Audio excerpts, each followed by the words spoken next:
Yo, it's Go, and welcome to the video. I'm back to talk some more about idol swapping and how I think it's going to be beneficial to start learning and get a feel for it now. So when the pre-patch comes and Phase 1 of Wrath of the Lich King gets here, you'll be used to it and be able to properly idol swap without messing it up and losing a global cooldown because you haven't practiced. So really quickly, I'll explain what idol swapping is if you haven't heard of it. So if you already know how to idol swap, you can skip to a later part of the video, timestamp in the description. So as you can see in the bottom right hand corner, we have 4 idols that we can choose from. We want to start fights off with the idol of the Unseen Moon equipped, and then either switch to the Moon Goddess if you're trying to parse yourself, or to the Raven Goddess if you're trying to help your raid group out. So there's 2 macros that I use, one for Fairy Fire, which is bound to V, so if I just hit V, I will Fairy Fire. If I hold down my Alt key and I don't have the idol of the Unseen Moon equipped, it will equip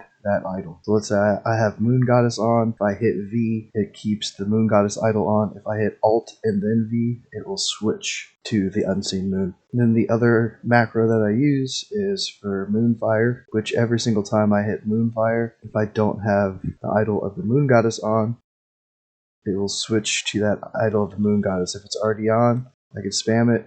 It's not going to mess up your GCD or anything like that, because that idol is already on. So when I start a fight, I will Fairy Fire, and as soon as that global cooldown comes off, I'll hit my Moonfire macro to switch idols. That's where a lot of people can make the mistake and do it too early, because if you Fairy Fire and then try to swap before that global cooldown comes off, you can see it resets the global cooldown and you're losing casting time. So that's where this practice is going to come in at. I would suggest doing it in like a ZA or a Karazhan or even like a heroic dungeon. Anything outside of your main raids, Black Temple, Hydral, or hop on the PTR if you have the PTR like I am right now, and you can use a target dummy. Practice waiting for that global cooldown to come off, and as soon as the global cooldown's done, you can hit your next spell. So I use the Tier 5 4-piece bonus, and what usually happens is it works out really well with when Fairy Fire is coming off of its cooldown. Moonfire is also usually coming off of cooldown. So I'll have my Starfire idol on because it's the middle of the fight, and then once I re-up Fairy Fire, I'll swap to the Unseen Moon, and then swap back to my Moon Goddess idol when I refresh Fairy Fire. So that's how you can get an extra proc during the fight. If you really want to take it to an extreme, it's anytime you use back-to-back global cooldowns spells, like Insect Swarm 2 or Innervate, you could have it, Force of Nature. You can really take this to the extreme. I'm not going that hard with it. I'm just doing it with Fairy Fire if Moonfire is coming off at the same time. So what does that look like in the actual fight? You might be asking. A couple weeks ago, I had 2 procs during my Anatheron fight. Almost hit 2.2k DPS, and I really think that idol swapping and getting that proc was a big contributing factor to that much of a DPS. So at the start of the fight, I Fairy Fire, I Moonfire, idol swapped, I got my proc, I got a couple more cast off with that 10-second proc. It's really short, goes by really fast, so there's not many spells that are going to get benefited from it. But I did get a Starfire, and to reposition, I dropped my Treants, so my Treants got both my Ring and idol proc to boost their DPS a little bit, and then I got another Starfire cast off.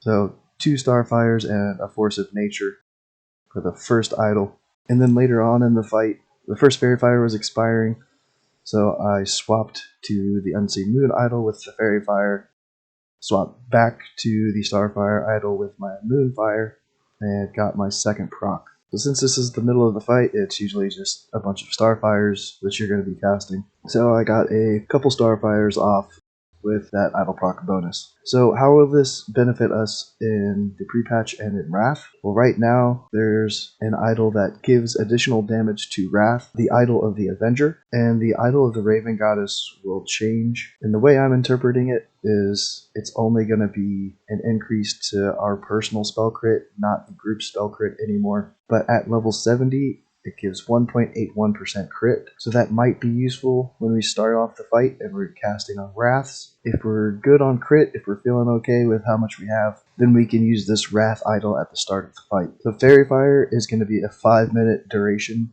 up from 40 seconds. So I don't think we will be using our Fairy Fire once the pre-patch hits to idle swap anymore, but I think we will use Insect Swarm instead. So at the start of the fight, we'll have the option to either have the Wrath idle or the Raven Goddess idle. I personally think I'll be using the Wrath idle, and our rotation would look something like Fairy Fire, Treants, Insect Swarm, and then Wrath. Then once we switch over to casting Starfires, when we hit our Moonfire, it's going to idle swap to our Starfire idle, and we'll pop out our Starfires until we switch back to using Wrath. And then once we switch back to Wrath and we use our Insect Swarm, it's going to idle swap, and we will have our Wrath idle equipped. And it just keeps shifting back the idols as we go from phase to phase, from lunar to solar. Both the Wrath and Starfire idols do get replaced once we hit level 80. The Wrath is 15 badges from doing dungeons, so we will be able to get this pre-raid. And the Starfire idol looks like it drops from Instructor Vesuvius, so we can keep our current Starfire idol on until we are able to get this to drop or buy it with Emblems of Valor. So getting used to that now is really going to help. The more you practice, the less you screw it up, and the more DPS you're going to get out of it. So thanks for watching. If you have any questions, leave a comment below. There's a link to the Discord in the description. You can hit me up on Discord. I'll help you with any problems you run into while swapping your idols.